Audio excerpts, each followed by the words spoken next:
ಎಲ್ರಿಗೂ ನಮಸ್ಕಾರ. ನಾವು ನೆನ್ನೆ ದಿನ ಕುಟುಂಬ ಮತ್ತು ಅದಂದರೆ ಏನು, ಮತ್ತು ಅದರ ಲಕ್ಷಣಗಳಾವುವು, ಹಾಗೆ ಅದರ ವಿಧಗಳು ಆದಂತಹ ಅವಿಭಕ್ತ ಕುಟುಂಬ ಮತ್ತು ಕೇಂದ್ರ ಕುಟುಂಬದ ಬಗ್ಗೆ ಮತ್ತು ಅದರಗಳ ಲಕ್ಷಣಗಳ ಬಗ್ಗೆ ನಾವು ತಿಳ್ಕೊಂಡ್ವಿ. ಇವತ್ತು ಸಾಮಾಜೀಕರಣ ಅಂದ್ರೇನು ಅನ್ನೋದನ್ನು ತಿಳ್ಕೊಳ್ಳೋಣ.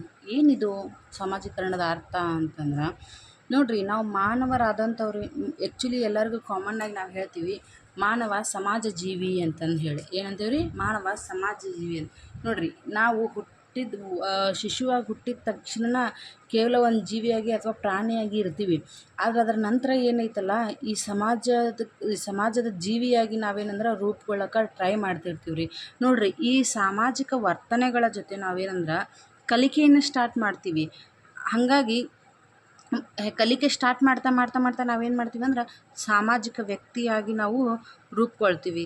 ಈ ಸಾಮಾಜಿಕ ವ್ಯಕ್ತಿಯಾಗಿ ರೂಪುಗೊಳ್ಳುವ ಒಂದು ಕ್ರಿಯೆಗೆ ಏನಂತಾರಂದ್ರೆ ಸಾಮಾಜೀಕರಣ ಅಂತಂದು ಹೇಳಿ ನಾವು ಕರಿತೀವಿ ರೀ. ಗೊತ್ತಾತ್ರಿ? ಇನ್ನು ನಾವು ನೋಡ್ರಿ, ಈಗ ಮಗು ಮಾತನಾಡುವ ಶಕ್ತಿ ಅಥವಾ ಯೋಚನೆ ಮಾಡುವಂಥ ಶಕ್ತಿಯನ್ನು ಪಡೆದುಕೊಂಡ ತಕ್ಷಣ ಏನಂದ್ರೆ ಸಮಾಜದೊಳಗೆ ಇರುವಂಥ ವ್ಯಕ್ತಿಗಳ ಸಂಗಡವನ್ನು ಸಂಪರ್ಕ ಮಾಡೋಕ್ಕೆ ಸ್ಟಾರ್ಟ್ ಮಾಡತ್ತೆ ರೀ. ಹಂಗೆ ಇತರರೊಂದಿಗೆ ಸಂವಾದನ ಮಾಡುತ್ತೆ, ಆಟನ ಆಡ್ತೈತಿ, ಮತ್ತು ಇನ್ನೊಬ್ಬರನ್ನ ಅನುಕರಿಸೋಕೆ ಸ್ಟಾರ್ಟ್ ಮಾಡುತ್ತೆ. ಹಿಂಗೆ ಹಂತವಾಗಿ ಏನೈತಲ್ಲ, ಸಮಾಜದ ಪರಿಸರಕ್ಕೆ ಏನಂದ್ರೆ ಪ್ರಭಾವಕ್ಕೆ ಒಳಗಾಗತ್ತೆ ರೀ.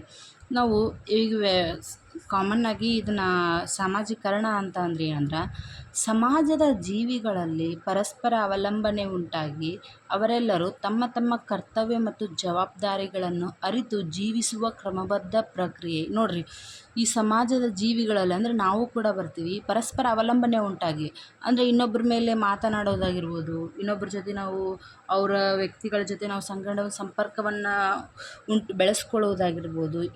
ಇದರಿಂದ ನಾವೇನು ಮಾಡ್ತೀವಿ? ಪರಸ್ಪರ ಅವಲಂಬನೆ ಉಂಟಾಗುತ್ತೆ. ನಾವೆಲ್ಲರೂ ಏನು ಮಾಡ್ತೀವಿ? ನಮ್ಮ ಕರ್ತವ್ಯ ಮತ್ತು ಜವಾಬ್ದಾರಿಗಳನ್ನು ಅರ್ಥಕೊಳ್ಳಾರ್ದೆ ಇರ್ತೀವನ್ರಿ ನಾವು. ಹೌದಿಲ್ರಿ? ಅವನ್ನೆಲ್ಲ ಅರ್ಥಕೊಂಡು ಕ್ರಮಬದ್ಧವಾಗಿ ಜೀವನವನ್ನು ನಡೆಸ್ತೀವಿ. ಆ ಕ್ರಿಯೆಯನ್ನು ಅಂತಂದ್ರೆ ಏನಂದ್ರೆ ಸಾಮಾಜೀಕರಣ ಅಂತಂದು ಹೇಳ್ಕೊಡ್ತಾರೆ. ಏನ್ರಿ? ಸಮಾಜದ ಜೀವಿಗಳು ಅಂದ್ರೇನ ಪರಸ್ಪರ ಅವಲಂಬನೆ ಉಂಟಾಗಿ ಅಲ್ಲಿ ತಮ್ಮ ಕರ್ತವ್ಯ ಮತ್ತು ಜವಾಬ್ದಾರಿಗಳನ್ನು ಏನನ್ನೋದನ್ನು ಅರ್ಥಕೊಂಡು ಕ್ರಮಬದ್ಧವಾದ ಜೀವನವನ್ನು ನಡೆಸುವ ಪ್ರಕ್ರಿಯೆಗೆ ಏನಂದ್ರೆ ಸಾಮಾಜೀಕರಣ ಅಂತಂದು ಹೇಳ್ತೀವಿ ರೀ. ಈ ಸಾಮಾಜೀಕರಣ ಅನ್ನೋ ಪ್ರಕ್ರಿಯೆ ಏನೈತಲ್ಲ, ಇದು ಹುಟ್ಟಿನಿಂದ ಸಾಯುವವರೆಗೂ ಏನಂದ್ರೆ ನಿರಂತರವಾಗಿ ನಡೀತಿದ್ದು. ಓಕೆ, ಹಾಗಾದ್ರೆ ಅದರ ಕಾರ್ಯಗಳು ಏನೇನಪ್ಪ ಅಂತಂದು ಹೇಳಿ ನೋಡೋಣ. ಮಾನವ ಜೀವಿಯನ್ನು ಸಾಮಾಜಿಕ ಜೀವಿಯನ್ನಾಗಿಸುತ್ತದೆ. ನಾವು ಕುಟುಂಬದೊಳಗೆ ಜನಿಸ್ತೀವಿ, ಕುಟುಂಬದ ವಾತಾವರಣದೊಳಗನೆ ಇರ್ತೀವಿ. ನಾವು ಮಾತು ಕಲಿತು ಹೊರಗಡೆ ಬಂದ್ವಿ ಅಂದ ತಕ್ಷಣ ಏನಂದ್ರೆ ಸಾಮಾಜಿಕ ಜೀವಿ ಅಂದರೆ ಸಮಾಜದ ಜೊತೆ ನಾವು ಹೊಂದ್ಕೊಳ್ಳುವಂಥ ಪ್ರಕ್ರಿಯೆಯನ್ನು ಸ್ಟಾರ್ಟ್ ಮಾಡಿಬಿಡ್ತೀವಿ. ಹಾಗಾಗಿ ಮಾನವ ಜೀವಿ ಏನು ಮಾಡ್ತಾನೆ? ಸಾಮಾಜಿಕ ಜೀವಿಯನ್ನಾಗಿಸುತ್ತೆ ಇದು ಸಾಮಾಜೀಕರಣ. ಮತ್ತು ವಿವಿಧ ಕೌಶಲ್ಯಗಳ ಕಲಿಕೆ ಮತ್ತು ಅಳವಡಿಕೆಗೆ ಅವಕಾಶ ಒದಗಿಸ್ತೈತಿ. ನೋಡ್ರಿ, ನಾವು ಇಲ್ಲಿ ಕುಟುಂಬದೊಳಗೆ ತಂದೆ ತಾಯಿಗಳ ಜೊತೆ ಬೆಳೆದು ಹೊರಗಡೆ ಕಾಲಿಟ್ಟ ತಕ್ಷಣ ಯಾರ್ಯಾರು ಏನೇನೆಲ್ಲ ಇದನ್ನು ಮಾಡ್ತಾರೆ. ಈಗ ಎಕ್ಸಾಂಪಲ್ ನೋಡ್ರಿ, BA, BEd, MA ಎಲ್ಲ ಮುಗಿಸ್ಕೊಂಡು ಬಂದ ತಕ್ಷಣ ನೋಡ್ರಿ ಎಲ್ಲ ಏನು ಅನ್ಸಕ್ಕಂತೈತಿ? ಫಸ್ಟು 10th ಮುಗಿದ ತಕ್ಷಣ ಏನು ಮಾಡ್ಬೇಕಂದ್ವಿ? PU ಆದ ತಕ್ಷಣ ಡಿಗ್ರಿ ಆದ ತಕ್ಷಣ MA ಆದ ತಕ್ಷಣ BEd. ಇದೆಲ್ಲ ಕರೆಕ್ಟಾಗಿ ಒಂದು ರೀತಿ ಹೆಂಗೆ ನಮಗೆ ಗೊತ್ತಾತಪ್ಪ ಅಂದ್ರೆ ನಾವು ಕೌಶಲ್ಯಗಳನ್ನು ಕಲಿಕೆ ಅರ್ಥ ಮಾಡ್ಕೊಂಡಿವ್ರಿ, ಅಳವಡಿಕೆ ಮಾಡ್ಕೊಂಡಿವಿ. ಇದನ್ನು ಮಾಡಿದ್ರೆ ಈ ಥರ ಆಗುತ್ತಾ, ನಾವು ಈ ಥರ ಮಾಡಿದರೆ ನಮ್ಗೆ ಇದು ಲಾಭ ಆಗುತ್ತಾ ಅನ್ನೋದು ನಾವು ಕಲಿಕೆಯಲ್ಲೇ ನಾವು ತೊಡಗ್ತೀವಿ. ಹಾಗಾಗಿ ಈ ಸಾಮಾಜೀಕರಣ ಏನೈತಲ್ಲ, ವಿವಿಧ ಕೌಶಲ್ಯಗಳ ಕಲಿಕೆಗೆ ನಮ್ಮನ್ನು ತೊಡಗಿಸುತ್ತಾ ಅಂತ ನಾವು ಹೇಳ್ಬೋದು ರೀ.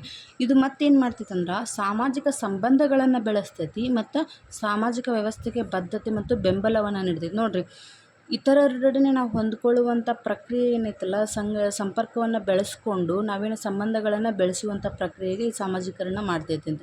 ಮತ್ತು ವ್ಯಕ್ತಿತ್ವದ ಬೆಳವಣಿಗೆಗೆ ಸಹಾಯ ಮಾಡ್ತೈತಿ. ಅಂದರೆ ನಮ್ಮ ವ್ಯಕ್ತಿತ್ವ ಏನು ಅನ್ನೋದ್ರ ಬಗ್ಗೆ ಇತರರಿಗೆ ಗೊತ್ತಾಗುತ್ತಾ, ಏನನ್ನೋದು, ನಾವು ಹೆಂಗೆ ಯಾವ ಥರ ನಡ್ಕೊತೀವಿ, ಯಾವ ಥರ ಜನರ ಜೊತೆ ನಾವು ಮಾತನಾಡ್ತೀವಿ ಅನ್ನೋದ್ರ ಬಗ್ಗೆ ಇದರಿಂದ ನಮ್ಮ ವ್ಯಕ್ತಿತ್ವ ಬೆಳವಣಿಗೆ ಆಗುತ್ತೆ ಅಂತೇಳಿ. ಇನ್ನು ಪರಂಪರೆಯ ಮುಂದುವರಿಕೆಗೆ ಸಹಕಾರಿಯಾಗೈತೆ ನೋಡ್ರಿ ಇದು.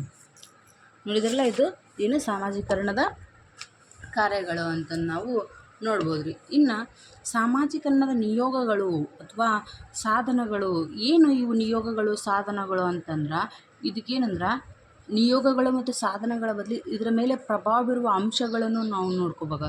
ನೋಡಿರಿ, ಏನು ಸಮಾಜೀಕರಣದ ಮೇಲೆ ಯಾವುದು ಪ್ರಭಾವ ಬೀರುತ್ತಂದ್ರೆ ವಯಸ್ಸು, ಅನುಭವ ಮತ್ತು ಹಿರಿಯರ ಪ್ರಭಾವ ಕೂಡ ನಮಗೇನು ಈ ಸಾಮಾಜೀಕರಣದ ಮೇಲೆ ಪ್ರಭಾವ ಬೀಳ್ತೈತೆ ರೀ.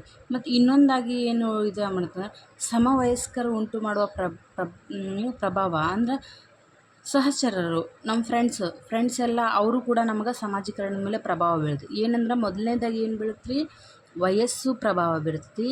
ಎರಡನೇದ್ದು ಅನುಭವ, ಹಿರಿಯರ ಪ್ರಭಾವ, ನೆಕ್ಸ್ಟು ಸಮವಯಸ್ಕರು. ನೋಡಿರಿ ಇಲ್ಲಿ ಕೊಟ್ಟಾರ ಸಮಾಜೀಕರಣದ ನಿಯೋಗಗಳು ಅಂತಂದು ಹೇಳಿ. ಒಂದನೇದ್ದು ಕುಟುಂಬ. ನೋಡಿರಿ, ಮಗು ಒಂದು ಜನಿಸಿದ ತಕ್ಷಣ ನೋಡಿರಿ ಏನಂದ್ರೆ ತನ್ನ ಕುಟುಂಬದೊಳಗೆ ಬೆಳಿತೈತೆ. ತನ್ನ ನೇರವಾಗಿ ರಕ್ತ ಸಂಬಂಧಿಗಳೊಂದಿಗೆ ತನ್ನ ಇದನ್ನು ಸ್ಟಾರ್ಟ್ ಮಾಡತ್ತದ. ನೋಡಿರಿ, ತಾಯಿಯೇ ಮಗುವಿನ ಮೊದಲ ಗುರುವಾಗಿ ತನ್ನ ನಾಣ್ಣುಡಿ ಅಕ್ಷರ ಸಹ ನಿಜ. ಇನ್ನು ತಾಯಿಯೇ ಏನು ಮಾಡ್ತಾಳೆ, ತನ್ನ ಮಗುವಿಗೆ ಮೊದಲ ಗುರುವಾಗಿರ್ತಾಳೆ. ತಂದೆ ತಾಯಿಯರ ನಡೆ ನುಡಿಯಾಗಿರ್ಬೋದು, ಆಚಾರ ವಿಚಾರಗಳಾಗಿರ್ಬೋದು, ಚಟುವಟಿಕೆಗಳಾಗಿರ್ಬೋದು, ಪ್ರೀತಿ ವಾತ್ಸಲ್ಯ ಮತ್ತು ವಿಶ್ವಾಸ, ಸಹನೆ, ಸಹೃದಯತೆ, ಸಹಕಾರ ಮೊದಲಾದ ಮೌಲ್ಯಗಳ ಮೊದಲ ಪಾಠಗಳನ್ನು ಮಗು ಮನೆಯಲ್ಲೇ ಕಲ್ತ್ಕೊಂಡು ಮತ್ತೇನಂದ್ರೆ ಕುಟುಂಬದ ಜೊತೆ ಹೊಂದ್ಕೊಂಡಿರ್ತೈತೆ ರೀ. ಸೊ ಇದು ಏನಂದ್ರೆ ಇದು ಮಕ್ಕಳ ಮನಸ್ಸು ಏನಂದ್ರೆ ಸಾಮಾಜೀಕರಣದಿಂದ ಅರಳ್ತೈತಿ ಅಥವಾ ಪ್ರಫುಲ್ಲವಾಗಿ ಬೆಳೆಯೋಕೆ ಈ ಕುಟುಂಬ ಒಂದು ಬುನಾದಿ ಆಗೈತಿ ಅಂತ ನಾವು ಹೇಳ್ಬೋದು ರೀ. ಇನ್ನು ಎರಡನೇದು ಸಮವಯಸ್ಕರ ಗುಂಪು. ನೋಡಿರಿ, ಇದು ಭಾಳ ಇಂಪಾರ್ಟೆಂಟ್. ನೋಡಿರಿ, ಸಮವಯಸ್ಕರ ಗುಂಪು ಏನಪ್ಪ ಅಂತಂದರೆ ಇದು ಗುಂಪಿನೊಳಗೆ ಸಹಪಾಠಿಗಳಾಗಿರ್ಬೋದು, ಜೊತೆ ಆಡುವ ಆಟಗಾರರಾಗಿರ್ಬೋದು, ಸ್ನೇಹಿತರು ಇರ್ತಾರೆ ರೀ ಇದ್ರೊಳಗೆ. ಇವ್ರು ಏನಂದ್ರೆ ಪರಸ್ಪರ ಹೊಂದಾಣಿಕೆಯನ್ನು ಆಧರಿಸ್ತಿರ್ತಾರೆ ರೀ. ಇವರು ಒಂದೇ ವಯಸ್ಸಿನರಾಗಿರೋ ಸಂಬಂಧ ಏನಂದ್ರೆ ಪೋಷಕರಿಂದ ಮತ್ತು ಶಿಕ್ಷಕರಿಂದ ತಿಳಿಯಲಾಗಂಥ ವಿಷಯಗಳನ್ನು ಏನಂದರೆ ಈ ಸ್ನೇಹಿತರಿಂದ ಏನಂದರೆ ವಿಷಯಗಳನ್ನು ಮಕ್ಕಳು ಕಲಿತಿರ್ತಾರೆ ಅಂತ ಹೇಳ್ಬೋದು. ಧರ್ಮ. ನೋಡಿರಿ, ಏನು ಧರ್ಮ ಅಂದ್ರೆ ತಂದೆ ತಾಯಿ ಮತ್ತು ಹಿರಿಯರು ಇವರೆಲ್ಲ ಸಂಬಂಧಿಕರು ಧಾರ್ಮಿಕ ಸ್ಥಳಗಳಿಗೆ ಭೇಟಿ ನೀಡುವುದರಿಂದ ನಂಬಿಕೆ, ಪೂಜೆ, ಹಬ್ಬ, ಜಾತ್ರೆ, ಉತ್ಸವ ಮೊದಲಾದ ಚಟುವಟಿಕೆಗಳನ್ನು ಆಚರಣೆಯಲ್ಲಿ ಭಾಗವಹಿಸುವುದರಿಂದ ಏನಂದ್ರೆ ಧಾರ್ಮಿಕ ಚಟುವಟಿಕೆಗಳಲ್ಲಿ ಏನಂದ್ರೆ ಮಕ್ಕಳು ಪಾಲ್ಗೊಳ್ತಾರೆ ಮತ್ತು ಅವನ್ನೆಲ್ಲ ಮೈಗೂಡಿಸ್ಕೊಳ್ತಾರೆ ಅಂತ ನಾವು ಹೇಳ್ಬೋದು ರೀ. ಇನ್ನೊಂದು ಶಾಲೆ.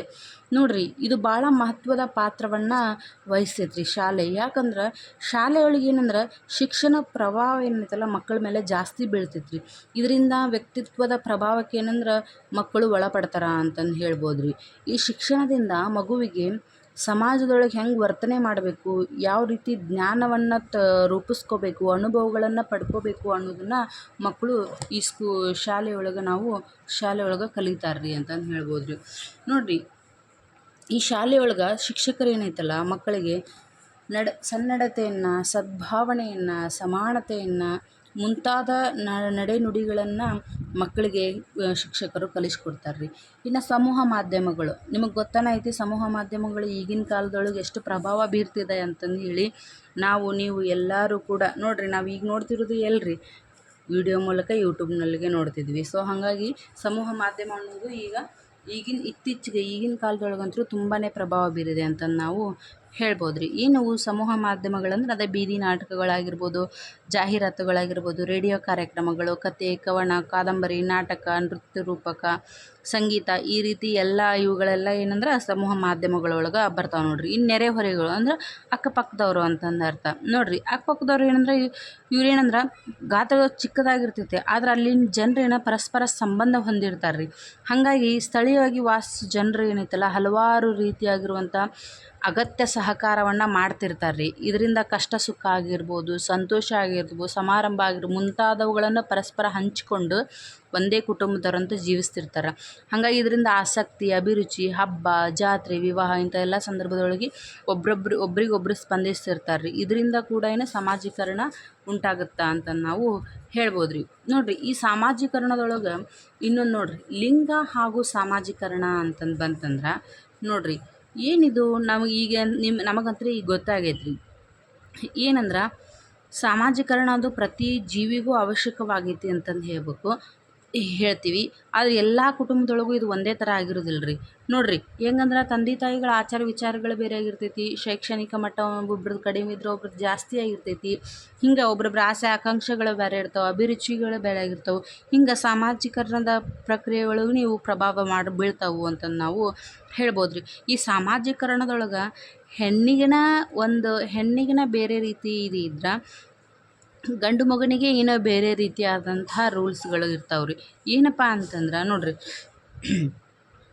ಗಂಡು ಮತ್ತು ಹೆಣ್ಣು ಅಂತಂದು ಹೇಳಿ ಭಿನ್ನವಾಗಿ ಲಿಂಗಾಧಾರಿತ ಅಂದರೆ ಇವ್ರು ಹೆಣ್ಗಂಡು ಅಂತಂದು ಹೇಳಿ ಸಾಮಾಜೀಕರಣದ ಪ್ರಕ್ರಿಯೆ ಏನಂದ್ರೆ ಸಾಮಾನ್ಯವಾಗಿ ನಡೀತಿರ್ತೈತಿ. ಇದ್ರೊಳಗೆ ಏನು ವ್ಯತ್ಯಾಸವನ್ನು ತೋರಿಸ್ತಾರಲ್ರಿ, ಇದಕ್ಕೆ ಸಾಮಾಜೀಕರಣ ಅಂತಲೂ ಇದಕ್ಕೂ ಹೇಳ್ಬೋದು ರೀ. ನೋಡಿರಿ ಇಂದಿನದ್ರೊಳಗೆ ಅಂದರೆ ನೋಡಿರಿ, ಯಾವುದೇ ರೀತಿಯಾದಂತಹ ಆಧುನಿಕ ಮೊದಲೆಲ್ಲ ಇತ್ತು ಇದು, ಆದರೆ ಈಗಿನ ಇದ್ರೊಳಗಿಲ್ಲ. ಈಗೆಲ್ಲ ಭಾಳ ಕಡಿಮೆ ಆಗೈತಿ ಅಂತಂದು ನಾವು ಹೇಳ್ಬೋದು ರೀ. ಮೊದಲೆಲ್ಲ ಏನಂದ್ರೆ ಹೆಣ್ಮಕ್ಳಾದವರು ಮನೆಯೊಳಗೆ ಇರಬೇಕು, ಹೊರಗಡೆ ಕೆಲ್ಸಕ್ಕೆ ಹೋಗಬಾರ್ದು, ಮನೆಯೊಳಗೆ ಸುಮ್ಮನೆ ತಮ್ಮದು ಏನು ಇರ್ತಿತ್ತು ಅದನ್ನಷ್ಟು ಮನೆ ಕೆಲಸ ಮಾಡಿಕೊಂಡು ಇರಬೇಕು ಅನ್ನೋದೆಲ್ಲ ಇದು ರೂಲ್ಸ್ ಇತ್ತು. ಮತ್ತು ಹೆಣ್ಮಕ್ಳನ್ನೆಲ್ಲ ಹೊರಗಡೆನೂ ಕಳಿಸ್ತಿರ್ಲಿಲ್ಲ. ಅವರಿಗೆ ಒಂದು ನಿಗದಿತ ಒಂದು ಸಮಯವನ್ನು ನಿಗದಿಪಡಿಸ್ತಿದ್ರು. ಬೇಗ ಮನೆಗೆ ಬರಬೇಕು, ಇಷ್ಟು ಅಕಸ್ಮಾತ್ ಲೇಟ್ ಬಂದರೆ ಯಾಕೆ ತಡ ಆಗಿ ಲೇಟಾಗಿ ಬರ್ತಿದ್ರಿ ಹೀಗೆಲ್ಲ ಕೇಳ್ತಾರೆ. ಆದ್ರೆ ಮಗನಾದನೋ ಏನಾದರೂ ಬಂದರೆ ಆ ಥರ ಏನೂ ಮಾಡೋಂಗಿಲ್ಲ. ಯಾಕಂದ್ರೆ ಅವನು ಗಂಡು ಮಗು ಅನ್ನೋ ಒಂದು ಕಾರಣಕ್ಕೆ ಅವಾಗೇನಂದ್ರೆ ಸ್ವತಂತ್ರವನ್ನು ನೀಡ್ತಾರೆ ರೀ. ಸೊ ಇದು ಲಿಂಗ ಮತ್ತು ಸಾಮಾಜೀಕರಣ ಅಂತಂದು ನಾವು ನೋಡಿದ್ವಿ. ಇನ್ನು ಸಾಮಾಜೀಕರಣದ ನಿಯೋಗಗಳು ಮತ್ತು ಸಾಧನಗಳ ಬಗ್ಗೆ ನೋಡಿದ್ವಿ. ಇವಕ್ಕೆ ಏನಂದ್ರೆ ಪ್ರಭಾವ ಬೀರೋ ಅಂಶಗಳು ಅಂತಂದು ನಾವು ಕೂಡ ಹೇಳ್ಬೋದು. ಇನ್ನು ಸಾಮಾಜೀಕರಣದ ಕಾರ್ಯಗಳನ್ನು ನೋಡಿದ್ವಿ, ಸಾಮಾಜೀಕರಣ ಅಂದರೆ ಏನನ್ನೋದು ನೋಡಿದ್ವಿ. ಓಕೆ ಫ್ರೆಂಡ್, ನಾಳೆ ದಿನ ಏನೈತಲ್ಲ ನಾವು ಸಾಮಾಜಿಕ ಸಂಸ್ಥೆಗಳ ಬಗ್ಗೆ ಅರ್ಥ ಮಾಡ್ಕೊಂಡ್ರಿ. Okay, thank you.